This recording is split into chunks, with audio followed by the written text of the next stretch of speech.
Hi guys, hope you're well. Just a quick video showcasing the new textures that have been generated for the Mirage 2000 cockpit, as well as a quick look at the new radio panel, ECM, and of course the MVGs. Now the main purpose of this video really is to show how you use the MVGs, because it's a little bit different to a normal aeroplane. So what I mean by that is, normally, say in the Harrier or the Mirage, you just simply do the Harrier and say the F-18, sorry, not the Mirage. You would do left alt home in order to place them on your head. Now in a Harrier you had to obviously load them, the F-18 you have to load them and so on, but we thought we'd do something a little bit different. So what you have to do is, naturally, you have to ask the ground crew to load the MVGs, or if you're flying in a Pacific night mission with the sun at a certain angle, you can it will automatically load the MVGs, and you can set it in the air mission editor as well for you. But what it would do, it will bring in a bag to the right hand side of your seat, which is located here. Now this is accurate. This is what we asked the French Air Force. We asked them, look, how do your pilots go about utilising MVGs? Do they put them on the helmet from stores? What do they do? So this is as accurate as it can be in relation to the usage of MVGs by the ADA. So they store them in a bag until they're ready, obviously light dependent, they don't want to damage the lenses, but what they do is they go ahead and place them onto the rack.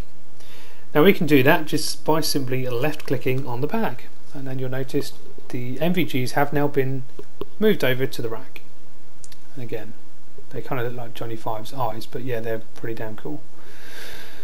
Now we've got them on the rack. We will continue flying until, as the time needed, and put them on your head. Now a pilot, or certainly a French pilot, wouldn't leave them on their helmet due to weight, scratching at the canopy, bashing their head, and obviously they're very expensive. They don't want to damage them. So what they do is they leave them on the rack until they're needed, and then what they do is they will place them on their helmet. And again, here you would do that by left clicking. So they're now on your helmet. You would then go ahead and then use left alt home in order to pull the visor down over your eyes. So in reverse, you would do left alt home to put them back onto your helmet. If you want to put them onto the rack, just left click the rack, put them back in the bag, just left click the bag. It's nice and simple, very simple, but quite cool, and we wanted it to be a bit different. So please do let me know what you think about this. Do you like the interaction? So again, I'm going to put them back, so I left click on the bag, and I'm just going to go ahead and stick them on my helmet and get ready. Now that is not the only part of it. There's also a switch down here, which is the Jvn Switch, and what that does is it changes the lights to be more usage. Sorry, it changes the lights to better suit the MVGs. So what I'm going to do is I'm just going to turn down the lights and just assume that I'm flying. Pretend that I'm flying the actual Mirage itself in a nighttime environment. I'm going to turn on the MVGs just to show you, and you can see that the dials, except a few of them, because they've got anti-glare shields on them now, they're crap. You can't see anything. So the way you go about sorting that out is if you go ahead and flick the Jvn switch, you'll notice that the lights go out. And then when you go ahead and use your MVGs, you can obviously see a lot better than you could before. So again, it's a cool little quirk. Again, it's as accurate as we can get it to be without impeding on classified data. But yeah, it's a nice simple little switch. So go ahead, flick it back to the down position. Sorry, my tracker has gone a bit funny, so I do apologise. I'm just going to quickly reset it. There you go. Right. So yeah, again, nice little switch. The next thing, so let's talk about the well, actually let's just do the MVGs again. So I'm going to take them off my helmet by left clicking, and I'm going to put them back in the bag. I'm going to left click and put them back in the bag, and just get them out of the way for a second. So let's talk about the radio. So we've got an all new radio panel. Now again, this is still a classified aeroplane, so we have to be a little bit careful in regards to what we can and can't share. So functionality is limited for obvious reasons. So you still have the same display highlighting the UHF and VHF channels.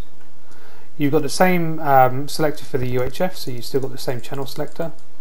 You've now got a VHF channel selector which is located here, and again, as you can see me changing it, it tells you what pre-select you're on. Now you can obviously put in your own frequency, or you can place it to the G for guard position, but let's just go ahead and put it back to the original setting, and let's change the frequency. So the way you would do it again is you would just follow the same order for the freak. So you would do 24400, validate, and then there you go. It's now changed it to 244. Now again, we're going to be sharing a couple of training missions on this. Bolted Dragon's also helping out the manual as well and just doing a great job. So we're going to share this in a bit more detail. Just wanted to show you guys, just for now, how you go about using it, so you're not scratching your head thinking, well, yeah, great, we've got a cool new MVG, we've got a cool new radio, but you know, how do we use it? So again, it's just nice and simple. So again, I'll put 25500, validate, and then it's changed it there. But predominantly, you're just going to really use the pre-selects based on multiplayer playing. So that's the radio. The next thing that we need to talk about is the ECM. So what I'm going to do is I'm going to change to a flying Mirage rather than a ground-based Mirage. Okay, let's go ahead and just set it onto a nice easy. Right, there you go. Right, so now we're airborne. Everything's lit up. Let's have a little play of the lights. I like my backlights. I don't like flying without them. There you go. Right, so Ecm Pods. So the first thing you'll notice is there is a button on the front of it. Well, let me see if I can zoom in just to show it a bit better. Okay, so we've got the button, which is the EFF button, which is basically the silence button. What it does is it turns down it turns off the lights for you. So if you're flying with MVGs, you know, you're not going to get blinded. You've got the release, you've got the chaff light, and then the flare light. What these would do is this will flash when you're releasing something such as a chaff or a flare. What these would do is these will flash when you're low, so you'll get consistent orange flash, same as this light, but just flashing. And then what they do is they go a solid orange light when you're empty. It's as simple as that. So let's just zoom out a second. Okay, so going into the kneeboard, obviously you've got the channels. Same principle, you simply select the channel in which you want. So in this instance, let's go, let's just go program 5, why not?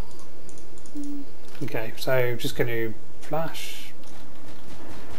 Sorry, apologies, I'm missing a texture I've just found out, which is why the chaff looks rubbish. It's not an issue that they're aware of. So there you go, so we're now out of IR flares, and again we've now got a solid light. We can change this with the avoidance light, so we can again change the brightness and it matches the other lights as well. But yeah, just simply keep releasing it, and then what it would do, it would go solid when you're out and it would flash when you're low. It's as simple as that. Nice and easy. There you go, so I'm now running low on chaff. Keep going and I'm now out. So that is how the new ECM works. Again, just turning it off. Oh, turn it to auto. Wrong one, I meant to turn it off. So we're now on off. We're now manual.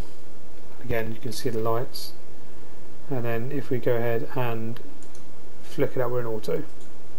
So yeah, nice and simple, easy to use. So yeah, the MVGs, I mean, tell us what you think about them, because I quite like the interaction. It's certainly something that we all talked about it. We thought, what could we do to make the MVGs a bit more interactive?